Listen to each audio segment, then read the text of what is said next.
T20 विश्वचषक विजेत्या भारतीय संघाला 11 कोटीचे पारितोषिक. मुख्यमंत्री एकनाथ शिंदे.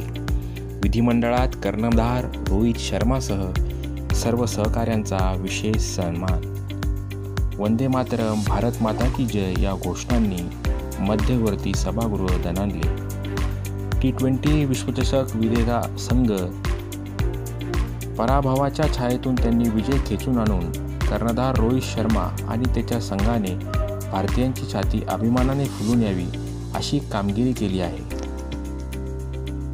अशा शब्दांनी मुख्यमंत्री एकनाथ शिंदे यांनी विश्वविजेत्या भारतीय संघाला कौतुकाची उधळण केली.